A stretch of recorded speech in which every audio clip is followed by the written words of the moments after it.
Welcome to On the Sidelines, the show that discusses sports and how sports intersects our lives. I'm your host, Paul McGrath, and I'm glad that you could join us for this show.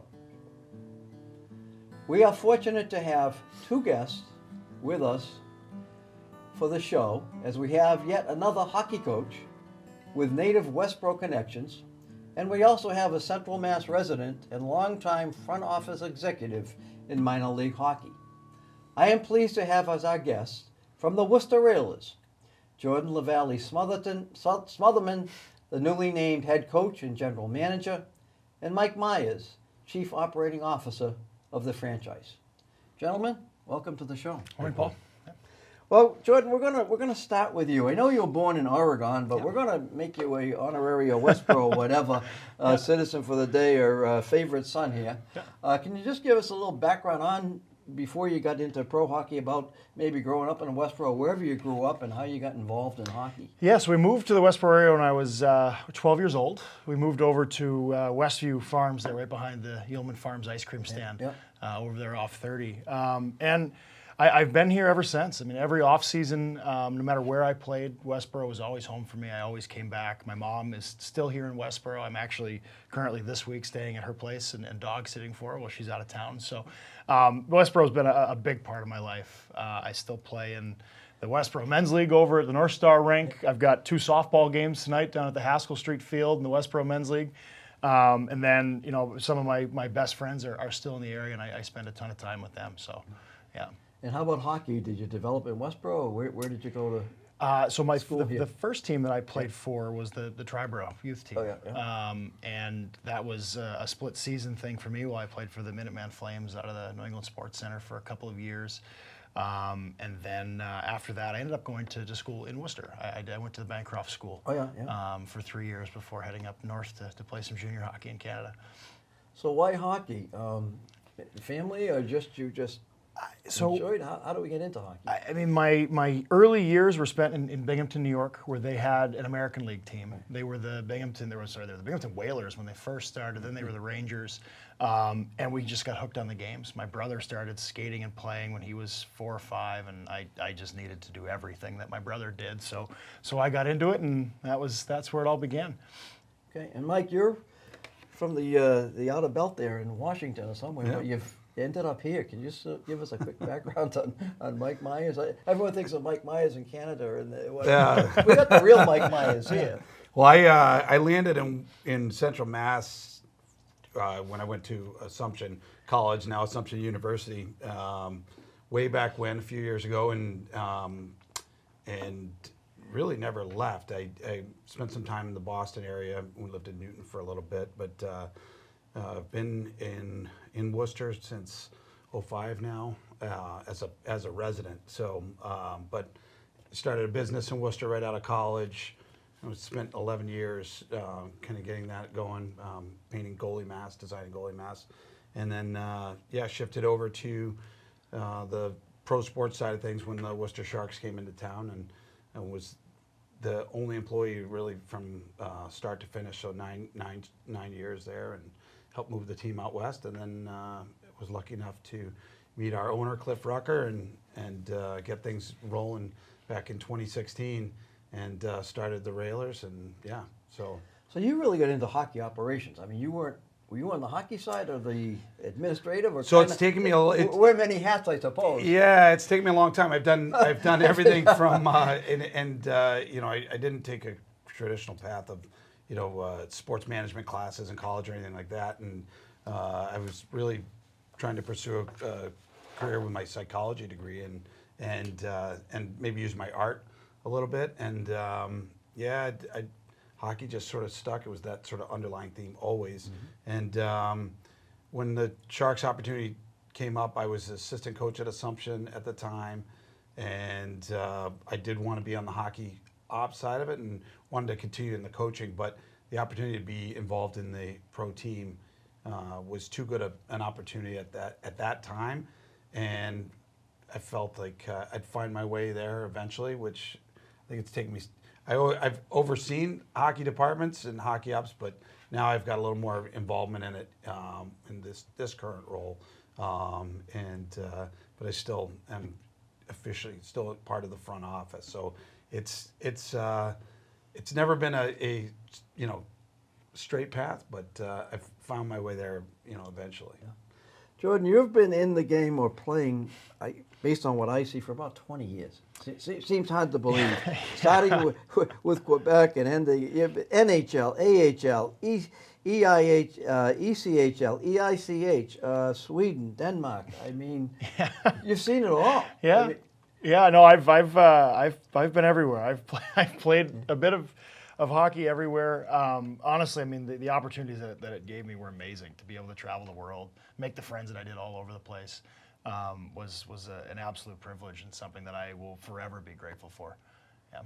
So over that span, you are the newly named coach and general manager. You've played for, I don't know how many coaches, we won't try to add that up, and got general manager. So what have you taken, if you've seen some of these and say, well, I'll use this, I'll use that, or what do you think your coaching will be to evolve? I mean, here you are, brandy new, Yeah. but you've got 20 years of experience with I don't know how many coaches. No, I mean, I've been thinking about getting into coaching for a long time. Yeah. You can ask Mike. I've been chatting with him for years about this, and it's been something I've been prepping for, and from early on in my career, taking notes each season, things that I really enjoyed, things that I liked, some of the things that didn't work, some of the things that worked really well, and am now at the point where I'm really trying to mesh all of that stuff together. To bring a coaching style to the Railers that I think is going to be really helpful for the organization as well as each one of my players. And for me, my style going into it is going to be very much based in a more servant leadership feel. I truly believe that the coaches that I played for and really wanted to run through a wall for were the coaches that really truly cared about my personal development and moving me on through my career. So I want to make sure that my players have that same feeling every day that they come in the room, that I'm there working, for them to make their careers better as well as win a bunch of hockey games. Well, if they look better, you look better. Exactly. I mean, It's a win-win. Yes, exactly. Yeah. How about on the general manager side? That's kind of, I mean, at this level, you're kind of doing both, I guess. Yeah, absolutely. I mean, that's been the biggest adjustment for me in my first off season as a retired hockey player. Off season, yeah. It's not Is there such a thing now? It has not been an off season. Yeah. I'm getting to the point now with my signings and stuff where I can start to relax a little bit. But that first 2 months was a race. I mean, it was up early every morning on the phone. Basically, you're a salesman at this point. You're trying to get the right players that fit your organization, and it's a different feeling than just sitting back, working out in the morning, playing some golf in the afternoon, just waiting for the season to start. So just another game coming up. That's right. How about, we have, I don't know, Big Daddy or Big Mommy up there. We have the Islanders playing at the new stadium there in Belmont, and Bridgeport. Yep. And we have the Railers. Now you have an agreement with them, and you're trying to build a team, but they also have the railroad of players going up and down, I suppose, between Worcester and Bridgeport. And so how much say do you have in the team? In other words, Bridgeport probably sends some fellas down to you, but you're trying to build a team. Yep. You don't want to overbuild. You don't want to underbuild. How do you? You've been through this. How do you look at that? Well, I mean, for him, getting into it and really building those relationships, especially, it's been neat watching him. I'm going to go back to your other question about with him being in so many different places, playing for so many people. One of the things that made him such an attractive candidate is the fact that he's played for so many different organizations, so many different coaches, and so many different styles. So I think the transition for him has been pretty seamless. And I'll let him answer the part about the Islanders and things like that. But to watch him build these relationships and make these phone calls and do it, he's doing it with so much experience behind him, so many relationships that he has, and a network that spans 20 years. Exactly.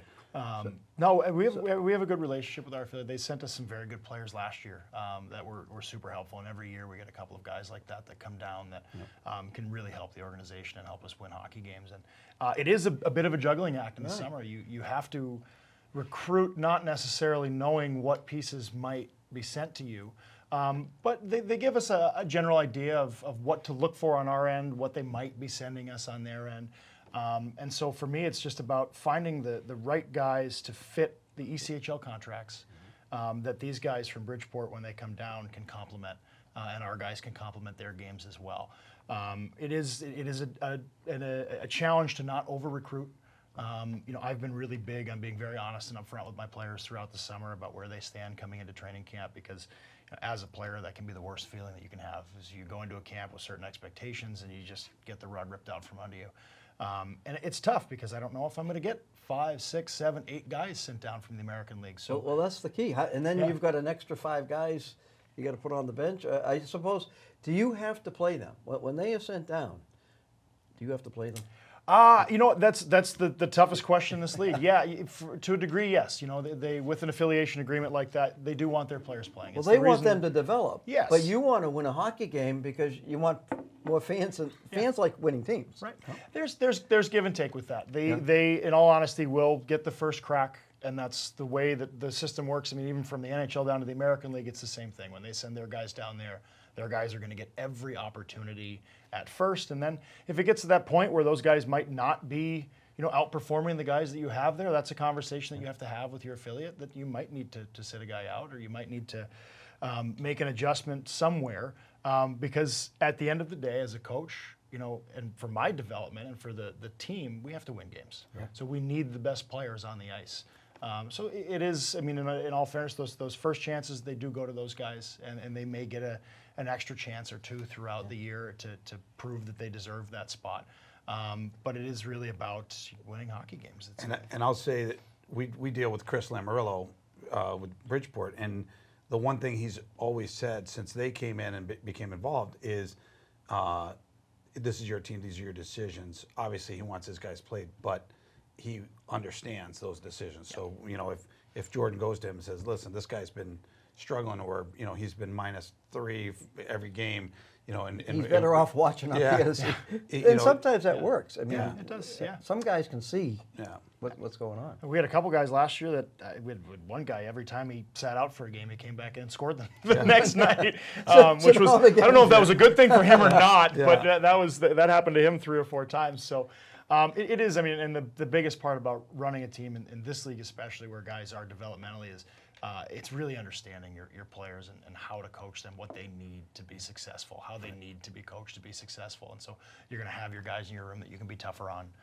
You can have your guys in your room that you're going to need to handle a little bit more, that need a little more personal attention outside the rink. They need a little more coaching on the side. They need to be picked up a little bit more. So it's all a part of that juggling act throughout the year. So where do you find the players? Because most of the younger players, whether it be college or in the OHL, the Quebec Major, they've been drafted. Yep. Do you try to find some of those that haven't been drafted, or it's because you're in a tough position here trying to find the other players? It's a bit of a trickle down effect. Yeah. So you kind of see the guys that sign their NHL deals, you see the guys that sign their American League deals, and then we look for the guys that are really kind of right on that fringe, right on the edge of could have an American League contract, and maybe not.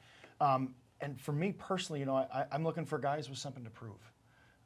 Guys that have had successful college careers, successful junior careers, and maybe got passed over in the draft, or maybe got passed over during that first wave of American League signings, that want to come in and work to prove that they belong at that next level. And so those guys are guys that are graduating from college, guys that just finished their 5th year at college. That's a whole new element now with the extra year that players are getting with the COVID situation. And then a big developer lately has actually been the Canadian colleges.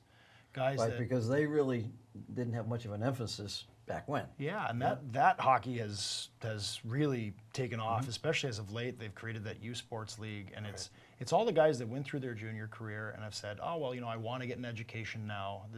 Major junior career up in Canada, sorry. I want to get my education now and then turn pro. So now you're looking at guys coming out of the NCAA that are 24, 25. They're slightly more mature, a little bit older, physically more mature. And same thing out of the Canadian colleges. Those guys come out and, again, more mature. They've lived a little bit longer life. They have played a very similar to professional experience through junior with a 70-game season, and then they go to college, and then they're ready to come out. Right. So I would say that's the market that we focus on the most for our recruiting. Yeah. So you recruit. You got. How does someone comes to Worcester? Who helps them with housing? Are they on their own, or do you have a? I mean, who knows Worcester? Not too many people know Worcester. It's the second largest city in New England by people. That you can win a few dollars on that bet. So but, we in the ECHL, and Mike can talk about this more. We in the ECHL provide housing for our players. Yeah. So. It's actually interesting because with the Sharks being in the AHL, and Jordan knows this as well. But you get to training camp. A lot of these guys were in the NHL camp, come to their AHL city, and they're in the hotel. They get a call from the general manager says, you know what, go look for an apartment.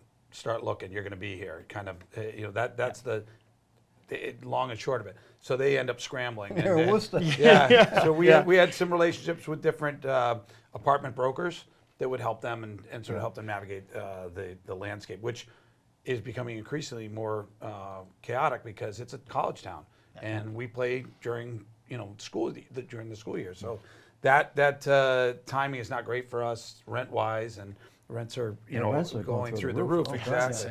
Yeah. So we spent the first couple years.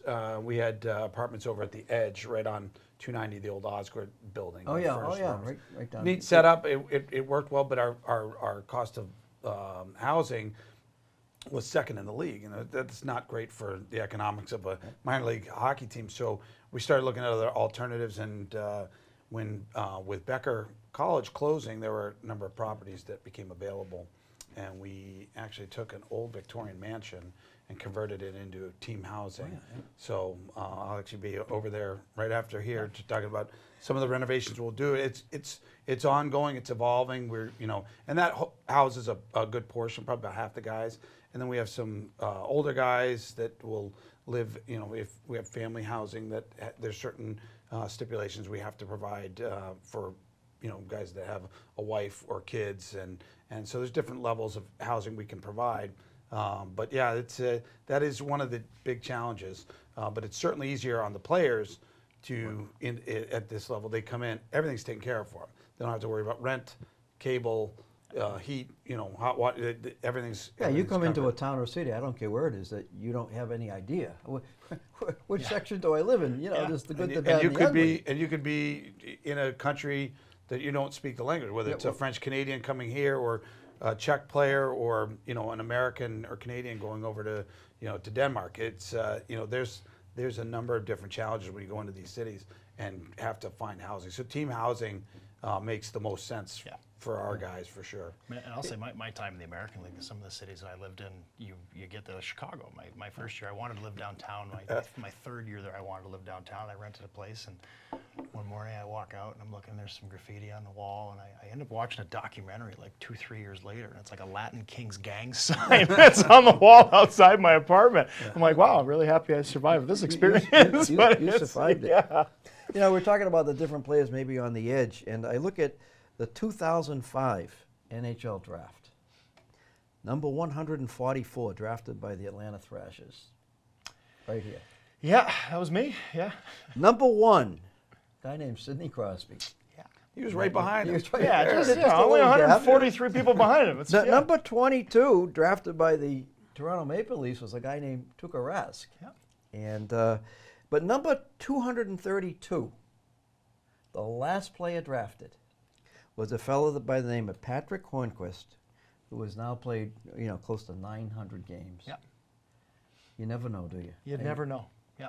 You never know. I played against Hornquist, I believe, a little bit when he was in Milwaukee right at the beginning of his career.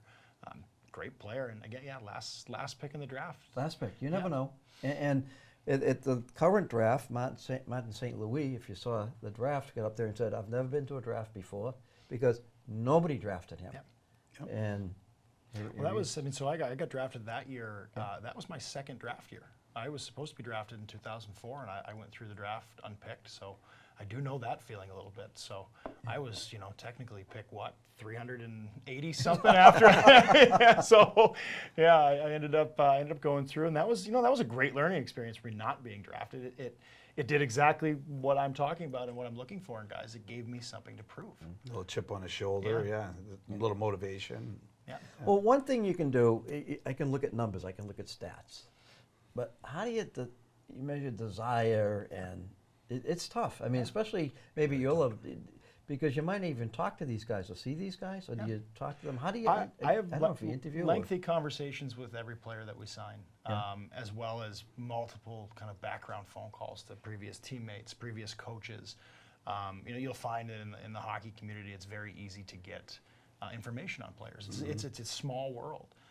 And people are eager to reach out and talk. So if I see a guy that, say he played at Michigan State University, if I just send his old coach there an email, they're typically good. They'll get on the phone with you. They'll talk to you about the player, let you know character-wise how the guy was for 4 years there. And obviously my network of ex-teammates is large and spans, Well, you across, have a lot of across, ex-teammates. across 20 Based on your seasons. resume that I see, just Yeah. numbers, yeah. So it's easy, and guys are always eager to talk to you about players, and for the most part, you get a pretty honest answer out of people, and then your conversations directly with the players, you can pick up on it. I mean, I've had, again, so many teammates. I've had these conversations with guys in the locker room.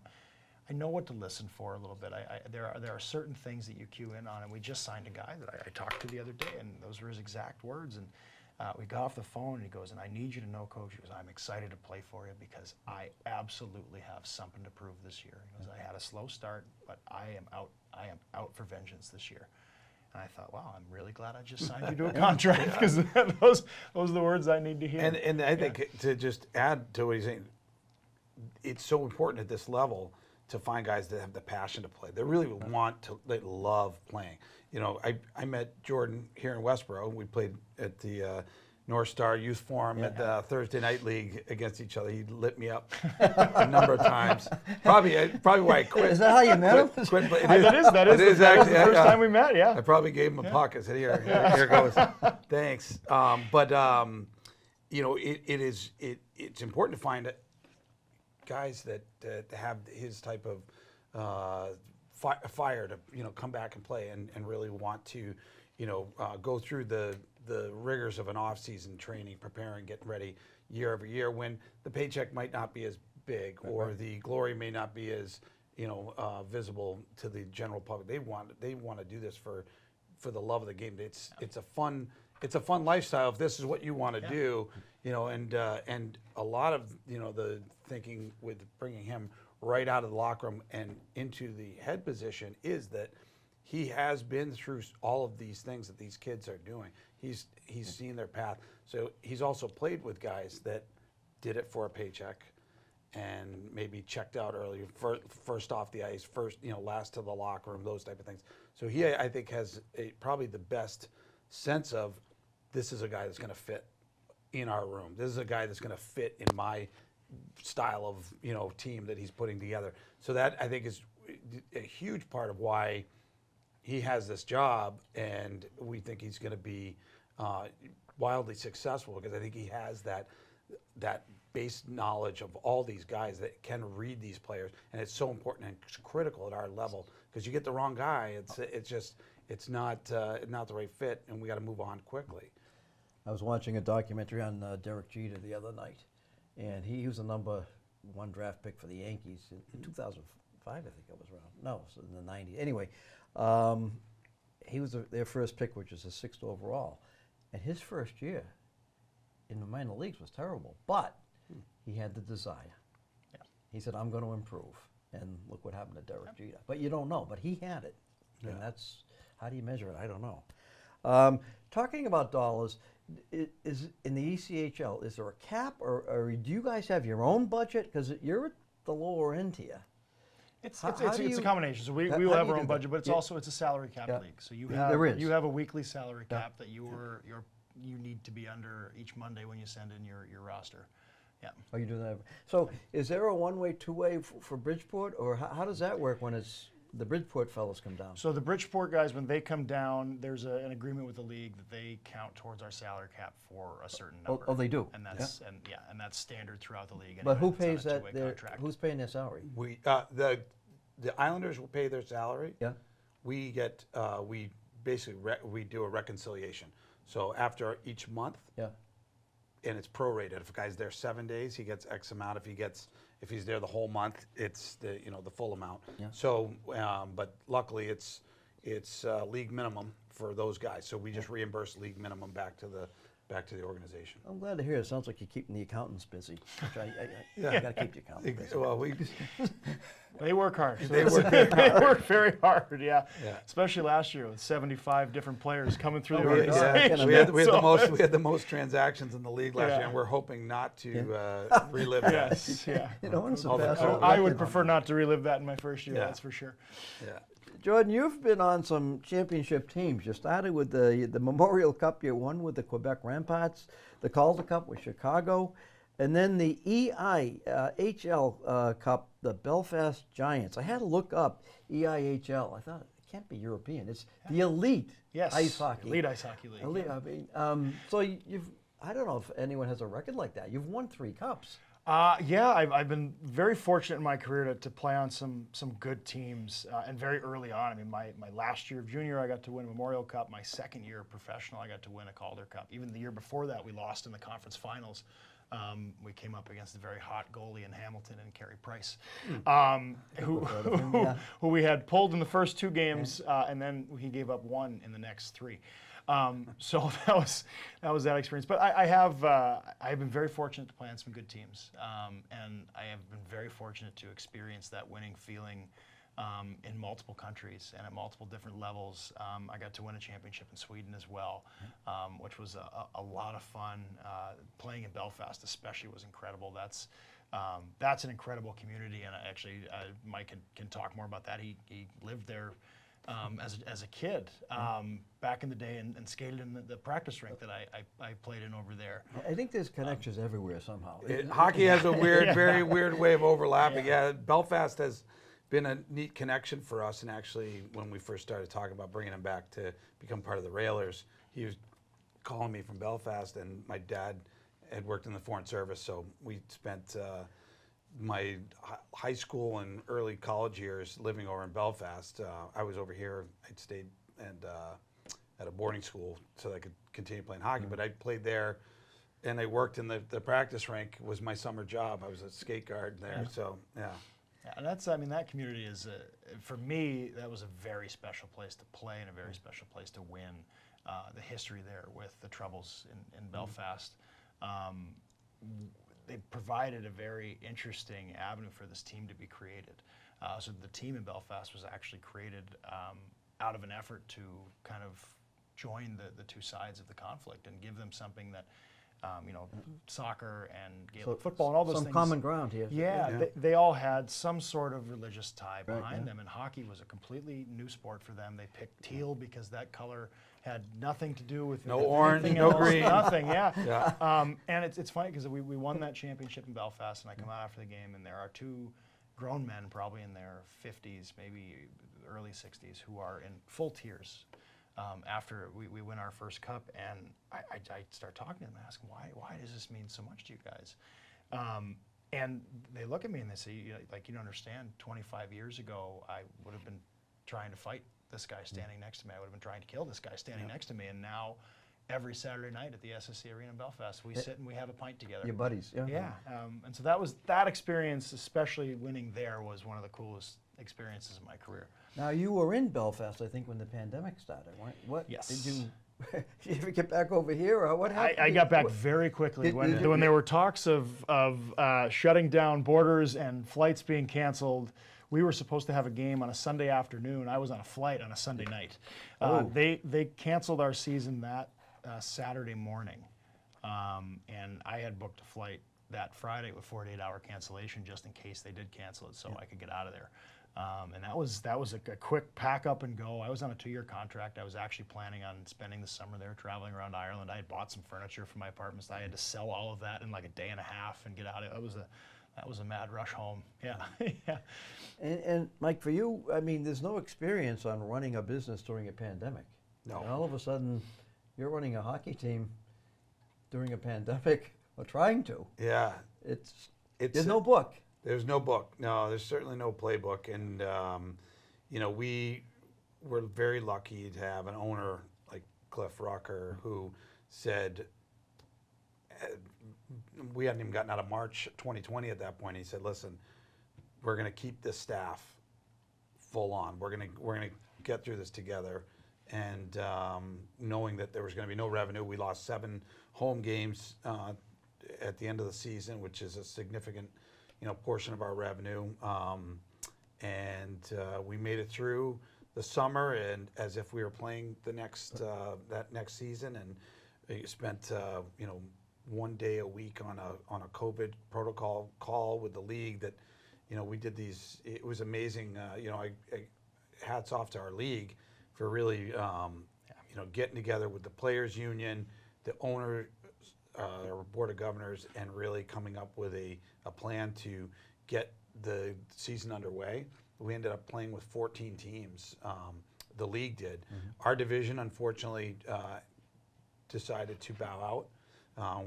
We collectively met, and it was apparent. I mean, we have 2 Canadian teams in our division. We were probably the tightest regulation-wise. We have a team in New York, Pennsylvania, and Massachusetts. And Maine, and so you're looking at some pretty tight regulations COVID-wise. So we opted out for that season. Had to furlough most of our staff, but we got really creative and focused a lot of our attention to our community outreach. And we ran a number of different community initiatives that were focused around food insecurity, and we ended up donating close to 500,000 pounds of food during that stretch from December to April of 2021, and extremely proud of the efforts put in. And we actually won the Community Service Award for the league in a year where we didn't even play. So it became, our rallying point, and it's what we sort of stuck to. It's what we do as an organization anyhow. But we had to scale everything back because of the number of employees. So we ramped up our community efforts. Well, if I read correctly, the Community Service Team of the Year Award 4 years in a row. This isn't a one and done. We'll do a big push and look good. Yeah. You live it. You do it. Yeah. I mean, well, we've known each other long enough. Yeah. This is how I cut my teeth into getting into sports. I have been such a, I believe I'm an adopted son of, Worcester at this point. Although you're still a carpetbagger for at least 30 years. You got to put some time in.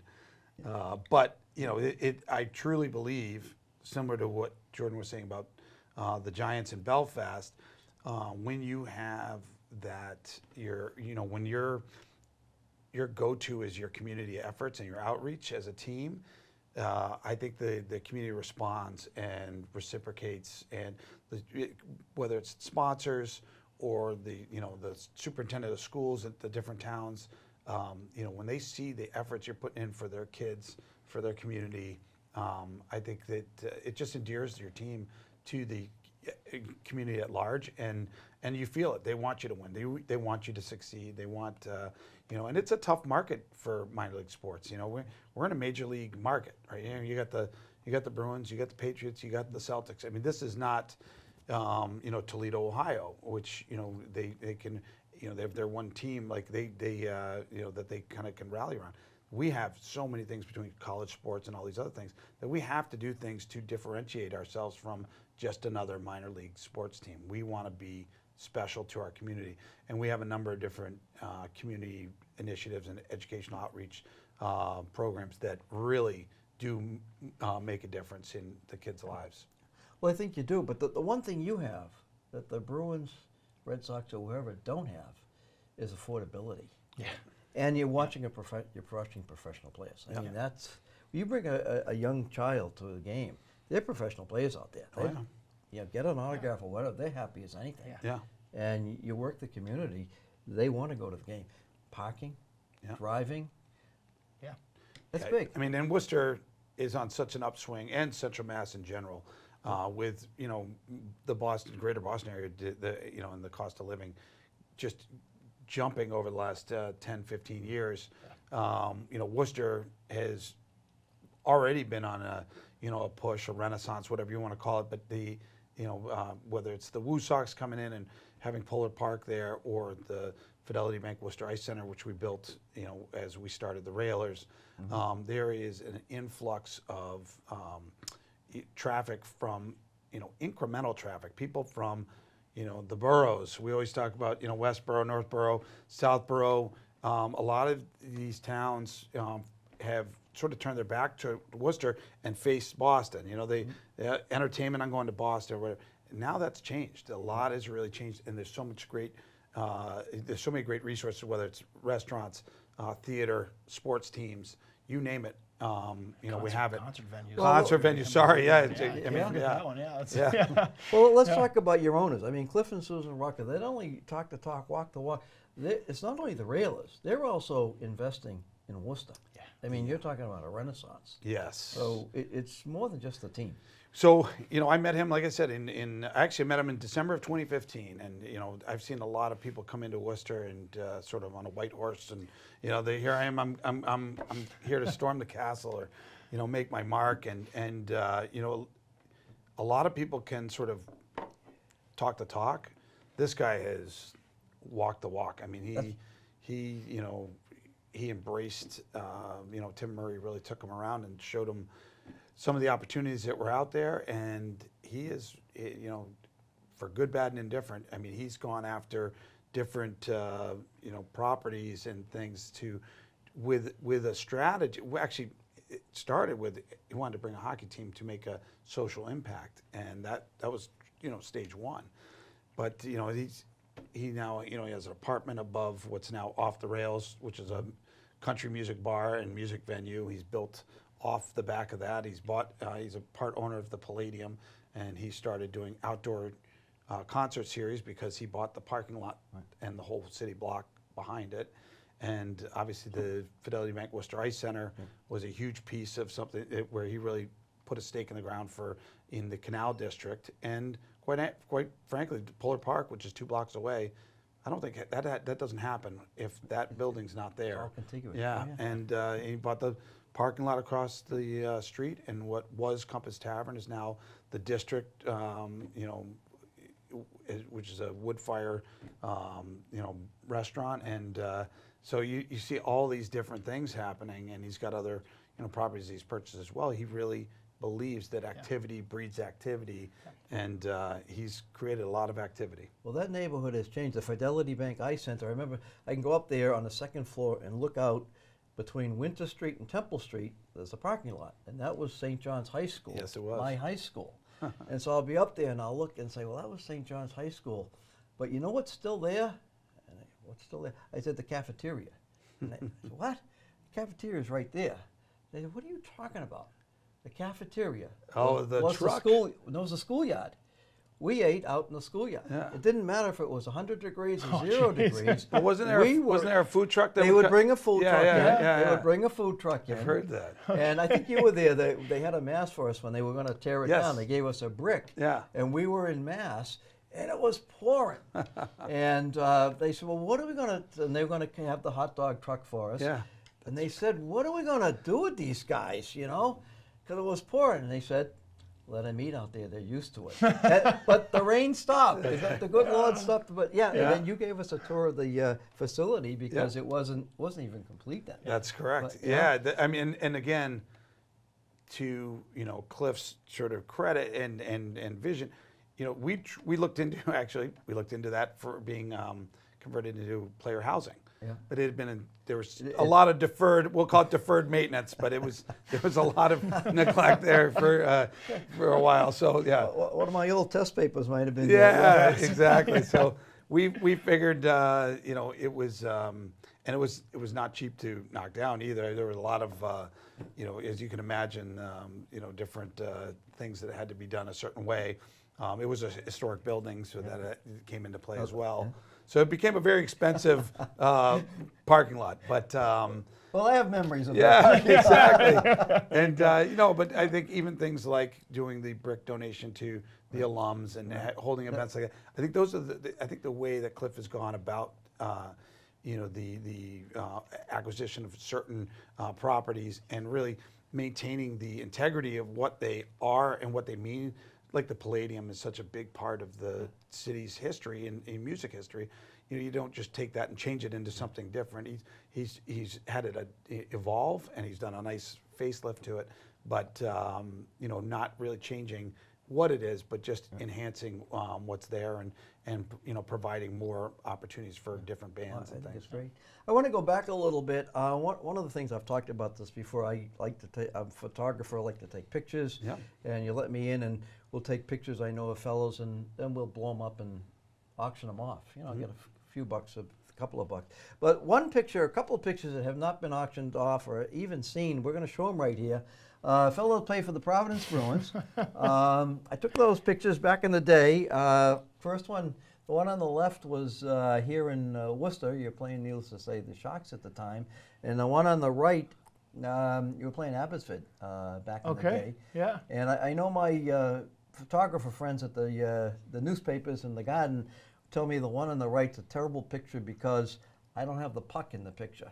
But that's the best I got you. That's the best I can do for you, Jordan. I know you had the puck. I was wondering I have never seen those ones. I was wondering where they came from. Yeah, so I took those. That was the year you played for them, the year the Bruins won the Stanley Cup. I did. Was there much interaction between you and the Boston Bruins? I mean, that was a big year for hockey around here when they win the cup. It was. I'm trying to think if we did not have a lot of guys up and down that year. No, there wasn't much movement. No, there wasn't much movement that year at all. We had a number of first rounders that were down with us for that season. But there was not a ton of interaction between the two clubs that season. But it was really cool to be. He would have been the year before. He was the year that before. Was his that's first. right. That was his first full season with the Bruins. All right. That's right. Because I remember that training camp that year, being there with him and thinking he was up. McQuaid was up. Yeah. They had, That's right. Yeah. So no, those. I mean, that baby face. That's. It's crazy to think that was 11 years ago now. That's 10, 11. Yeah. That you played there and they won the cup. Yeah. That was quite a year. Yeah, that was cool. Well, talking about giving back to the community, Mike, you mentioned about doing masks, but you, if I read this right, the Sports Illustrated had the goalie mask of the decade in 2010, Josh Harding of the Minnesota Wild, and that was you. Yeah. That was but you did the ECHL Mask for Players Fund, which is for charity. Yeah. How did you get into doing masks, or just your artistic ability? Or? Yeah, I mean, I was a goalie, from a very young age, and always, I was still in the time where before the current combo style mask. So I've just fell in love with goalie masks and goalie equipment. I probably like the equipment more than actually playing the position. I was so obsessed with That's a tough position. Yeah, I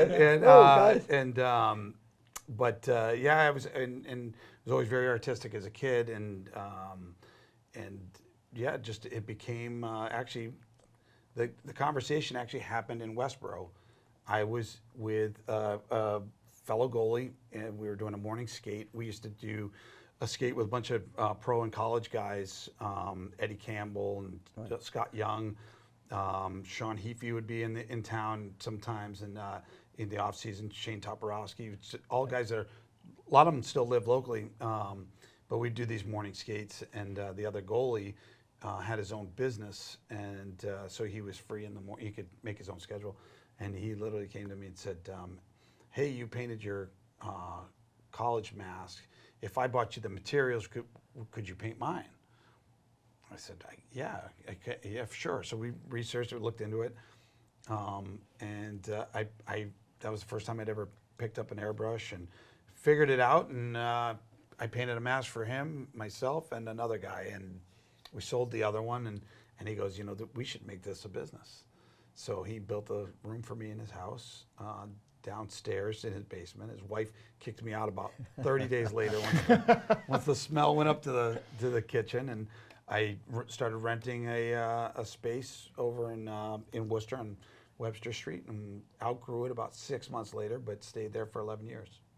So it's expanded my hockey network in a way I never dreamed of, and a lot of it's funny because it's been, I shut the business when I started with the Sharks in 2006, and it's still part of my identity. So I'll still do a mask here and there, and for charity. You did it for the Players Fund. Yeah. And that was, that was something that I felt strongly about. We, as a board of governors, when we decided to end that season in the 1920 season early, our guys were sent home, and they didn't get their last month paychecks. Right. So that's hard on anybody. But when the faucet gets shut off so quickly, we felt like we needed to do something. So felt it was something that would get some exposure. Partnered up a little bit with Spit and Chicklets and the Barstool guys to create this mask and auctioned it off. Made some money for the Players Relief Fund. So it was a little something that we could do. It just like I said, it was a crazy time. So I've got to ask you this. I don't know if you even know the answer, but you did the mask for Dwayne Rosen, who was at UMass Lowell with Billy Regan, now coach of Holy Cross. And I was at Game 7 of the Eastern Finals in 2011. Tampa Bay Bruins, probably the purest hockey game I ever saw. No penalties. 8 minutes to go in the game, 0-0. And then Horton scored, and Dwayne Rosen was the goalie. Yeah. Do you think he was wearing your mask? So that day? he was not. So He was not. All right. So He knows. There's no thinking about it. So He I knows. did about 20. Rolly was one of my best customers. One of my first pros. He was actually the first NHLer to wear my mask, one of my masks in a game. So I did about 20 masks for him from the time he started, from his rookie year to 06. My apprentice, Jesse Achaka, basically took over the business and still continued it. So he basically took over any of the customers that we had. But I did all his masks up till 06. So that was definitely not mine. He didn't have a lucky mask that day. No, but that was done by my boy Jesse. So I'm still, still part of it. And he was the best though. He was definitely the #1 customer for sure. Yeah. Well, I don't think we can talk about Worcester Railers hockey unless we talk about Eric Lindquist. I mean, he bled blue and gray or whatever. He would come in. He's been on the show here.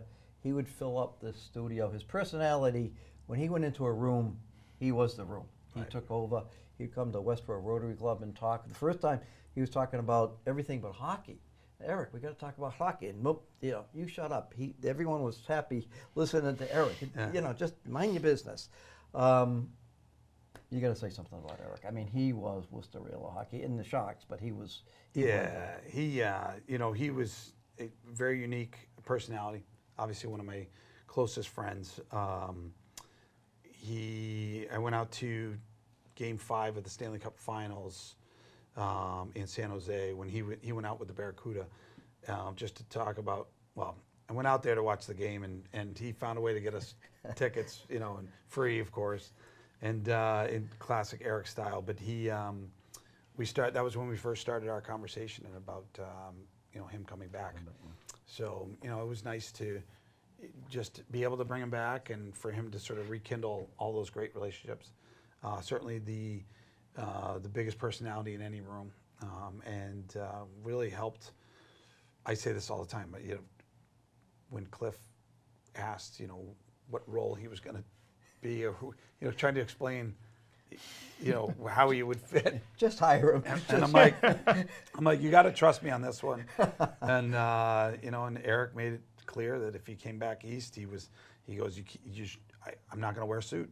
He goes, you can't make me wear a suit. So that was part of his agreement, and Cliff really warmed up to him. It took a little while. It was definitely an acquired taste in certain ways, but he became part of Cliff's family as well. Like he's just one of those guys that once you figure him out and where you are in his world, he was pretty amazing. Some of the stories at his celebration of life were hysterical. Yeah, we had a lot of laughs, and I think he provided a light in Worcester wherever he went.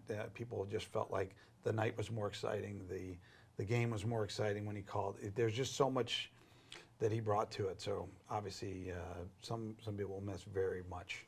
Yeah, I think Bill Ballou said it right at the celebration there. He says, I still expect to see him walking in. I think the first game you still expect to see. Yeah. He'll be in the building one way or the other. One thing that's changing in hockey is women in hockey. A lot of the teams, professional development on the general manager side, you have a woman president. You were ahead of the curve, I think. Stephanie Rami you've hired her as president. Yeah, I think, you know, I mean, hockey's a pretty progressive sport in a lot of ways. In other ways, it's as stuck in the mud as any other industry. But yeah, I don't view it as anything extraordinary that we've done to, you know, for that reason. But it was a decision made to sort of shift my role from president to be able to focus a little more on the hockey side and leave some of the business stuff off my plate and bring in somebody that you know, had a lot of local ties. And you know, the fact that she's female is sort of, it's great, and it's you know, something that I think is progressive. But you know, for us, is not really something that it's not why we, you know, we didn't send out a job description or anything like that. But I'd say you know, we also have the first female trainer, athletic trainer, in Julia Snow, who's also born and bred in Worcester, and that is definitely on the progressive side in the sports arena for pro sports. I don't know if you've had any in your career. No, I've played in. We had the first female linesman as well. Oh, that's correct. This year, Yep. do one of our games. Yep. There was a referee over in the UK who did a bunch of the games over there. Yep. And I know in the UK they have a few female trainers with different teams that they have over there. But no, having Julia has been awesome. Actually, I was just on the phone with her this morning talking about a few things, and yeah, it was she was a great hire last year. I'm excited to see what she can do with her second year. Yeah, and again, you know, I know that outside it looks progressive and it looks, you know, but it's just the way we do business. We try to hire the best person for the position, and certainly Julia proved herself well, and Steph's already been part of the community for a long time. So yeah. Now, I remember back in the day, Red Auerbach. I don't care if the guy's black, white, 6'10", 6'2". I'll go for the best player available, and I'll fit that person in. Yeah. Yep. And that's what you do. That's You what make you the do. best person available. Yeah. Well, the new season's coming up. I don't know if we have it here, but we tried to have it. The new logo. You get the new logo. It's the 5th year. Yeah. It's a lot. We're ready to go. We're deep into our off season. We've got a great group of guys coming back. We got a great new group of guys coming in. They're going to be young. They're going to be hungry, and I think we're going to put a really good product on the ice this year. So when will camp begin?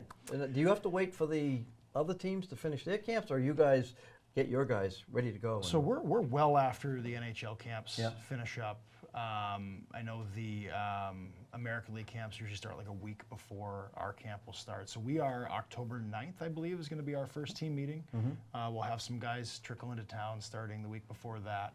And then we get going October 22nd and 23rd at home against Adirondack.